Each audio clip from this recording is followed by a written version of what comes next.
All right, everybody, we are going to start discussing the Spanish American War. And today we're going to kind of mainly focus on the causes of the Spanish American War.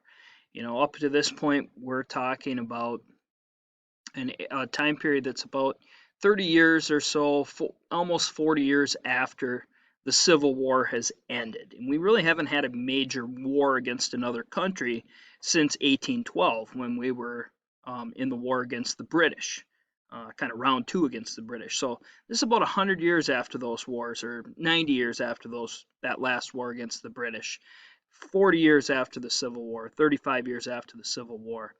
And so we're going to talk about really our first time expanding our country outside of North America as well. And so today we're just going to focus on the causes. What caused the Spanish American War? This was the Secretary of State at the time. His name is John Hay. And after the war, he called it a splendid little war. Splendid means good, nice. All right. And so we're going to find out why he thought this war was splendid, right? War, a lot of times you might hear the quote like in Vietnam, you heard war is hell, right? War is terrible. Well, they called this a splendid little war. Why was it such a nice little war? Now we're going to start off just going back to 1893 at the World's Fair. And you might say, well, what does the World's Fair have to do with imperialism? What does it have to do with the Spanish American War? Well, we'll tie it in, but I just wanted to go back to this. 1893, the Chicago Columbian Exposition. So the World's Fair is going to be in Chicago. And this is several years in the making. They were preparing for it, getting everything ready. And what you're going to find here is it's like one giant like state fair, science fair. There's all sorts of new things. There's historical things. But the newest inventions in the world are going to be on display there. There's going to be all sorts of exhibits for people to see. It's like a museum and a science fair and a state fair with different kinds of foods and everything all combined into one. Now, while this was open, and it was open for an entire year, about 27 million Americans visited it to see what was all there. And you had people coming from other countries as well. But this is 1893. The Columbian Exposition. It was set to honor Columbus's 1492 voyage. So about 400 years later. And here's some of the tickets. You can see this ticket. George Washington's on it. Admit the bearer. And it lasts from the 1st of May to the 30th of October. So I guess it wasn't a full year, but the summer months, early fall. Here's another one with old Abe Lincoln on it. Same thing. It's the same thing, just different looking ticket. So some of the new things that appear at this World's Fair, things that are still around today: cream of wheat, Cracker Jack, Pabst Blue Ribbon beer, and light bulbs with Thomas Edison's light bulbs there. Wrigley's gum. And, out of all these things, probably the most amazing thing was that it was lit up, right, with this electricity, with light that was on display. The whole place was lit up, and that just amazed people, right? You didn't have candles and torches. You had these light bulbs, and electricity was lighting the whole place. And then one of the previous World's Fairs was in Paris, and this Gustave Eiffel had built a tower, the Eiffel Tower. Well, what's America going to do, or what is an architect in the United States going to do to try to outdo the Eiffel Tower? Well, a guy by the name of George Washington Gale Ferris Jr. built a giant wheel that goes around, and you could ride in it. And what did they call Ferris's wheel? A Ferris wheel, or Ferris's wheel. And the name is stuck for a long time. So people could ride that. You're way up here, and I don't know. You can see some different things. Westinghouse Electric and New Manufacturing Co., Tesla, lighting up the place. General Electric Company. So you had Westinghouse was like Nikola Tesla's, whatever it is, the alternating current. And then you had General Electric, which was, this is like this is Thomas Edison's company, J.P. Morgan's company. And they had all this stuff on display. They had replicas of the Nina, the Pinta, the Santa Maria. I think a giant telescope. I'll have a picture of that here, and all sorts of things to look at. Hamburgers. They were serving hamburgers. This was a top seller. This is the first time most Americans had a hamburger. But what ties this into what's going to tie this into imperialism is a speech that's given. A lot of people were giving these speeches there. And this historian named Frederick Jackson Turner gave a speech that, was broadcast, or at least it was in newspapers all over the country, and people heard about it and read about it. Politicians agreed with it, where he gave this speech that said, the strength of our country has always been our frontier. We're always looking to move west. Well, 1893, the frontier is over with. All right, we've taken over North America. We've got everything we can possibly have. And he says, now we need to look for a new frontier. We need to expand beyond our borders. And this is what ties into imperialism. You're going to start to see a lot of people go, yeah, this isolationist stance we've been taking, just staying home, it isn't working well for us, right? We need something new. And that's where we're going to start to expand, and people agree with it. Now, the first, we're going to talk about the Spanish-American War here. You talk about who was imperialist first. Well, it's Spain, right? Here's Spain, way over here. A lot of people don't even know where it is. Here's Spain. A lot of people do know where it is. But I find kids that oftentimes aren't really sure where Spain's at. Well, here it is. And at one point, they conquered a huge amount of the world. All right, we have Spanish names here, like way up here even, Montana. Montana's a Spanish word, right? There's Spanish places all over in the Southwest.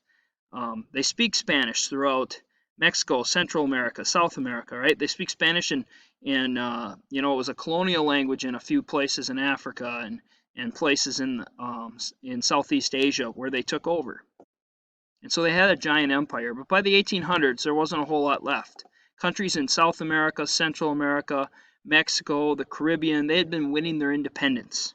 So Spain didn't have a whole lot of places left. But one of those places was right here, close to Florida, called Cuba. That was still a Spanish colony in the late 1800s. So we talk about causes of the Spanish-American War. What caused it? We know, like, when we talk about, like, World War II, why did the United States get involved? Pearl Harbor, right? Maybe, war in Afghanistan, 9/11. So there's certain wars where something happened. We talked Civil War, right? And all the things that led up to that, but the spark was Fort Sumter. So what is the cause here? Well, there isn't like one big like knockout punch type of cause. There's a few different causes. Number one, Cuba had been struggling for independence for a while. They want to be their own country. They don't want to be a colony of Spain anymore. And Americans are looking at this saying, well, yeah, 100 some years ago, we broke away from Great Britain. Well, they're kind of like our little neighbors, our little cousins down here trying to break away from Spain.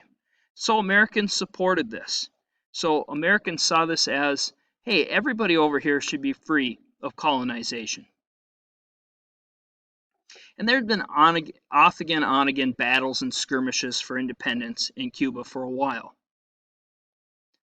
This guy, Jose Marti, was an exiled leader from Cuba living in New York City, and he was a journalist, and he wrote for many newspapers, and he covered a lot of different subjects, but he also wrote about the Cubans' fight for freedom, and Americans read about this. And when we finish this, you'll have a link you can watch about Jose Marti. Here's another guy that was involved. This was the Spanish governor of both Cuba and the Philippines, and his name was Valeriano Weyler. The American newspapers called him the Butcher, and they wrote about some of the bad things happening to the Cuban people, and he was the leader that was responsible for it. One of the things he did is he put Cubans in concentration camps, especially rural agricultural farming Cubans, because he didn't want them helping the rebels. Right? Those rebels could, hide out in their towns, they could get supplies. He didn't want that. So he put these just regular citizens into camps. Of course, Americans viewed this as they're kind of like us. They're trying to break away, gain independence, gain freedom. There were also Americans that had interests in their eyes on the sugar plantations in Cuba. The second cause, besides that struggle for independence, is yellow journalism.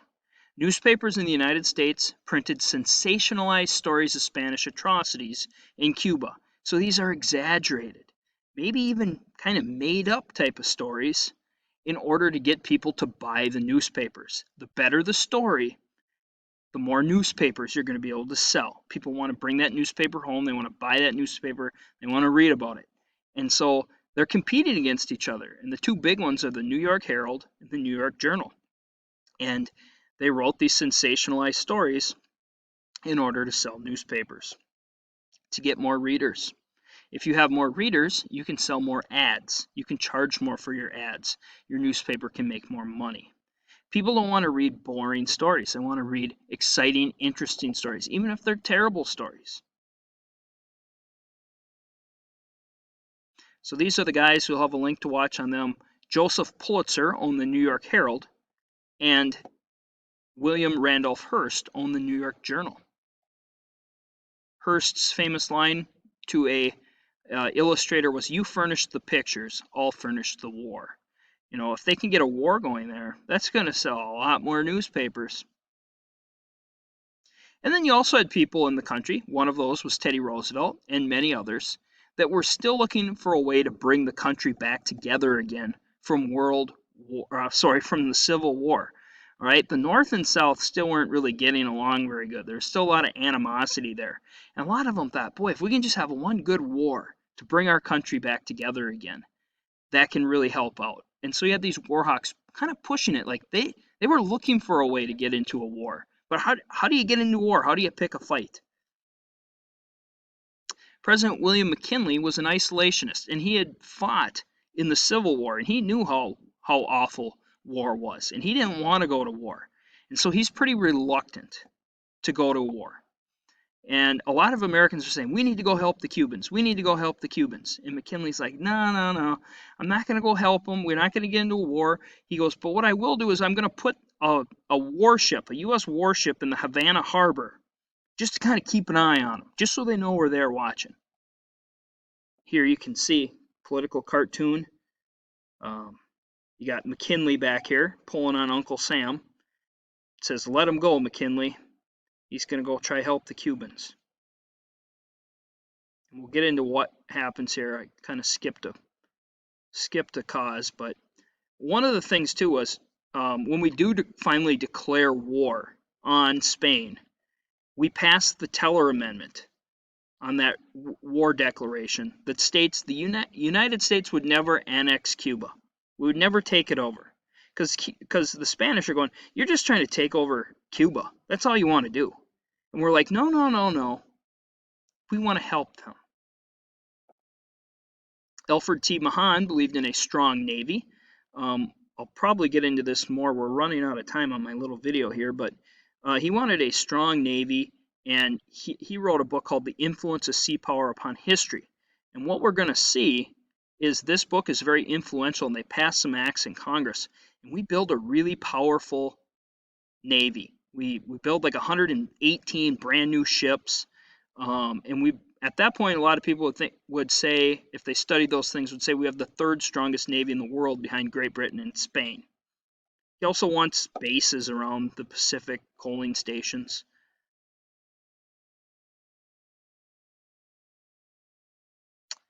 And remember that warship that McKinley puts in Havana Harbor? Well, all of a sudden one day in April, I believe, it blows up. And everybody blames it on the Spanish. They say they blew up our ship, they torpedoed it. Most historians think they just stored gunpowder too close to the boilers. There was a spark and it went off.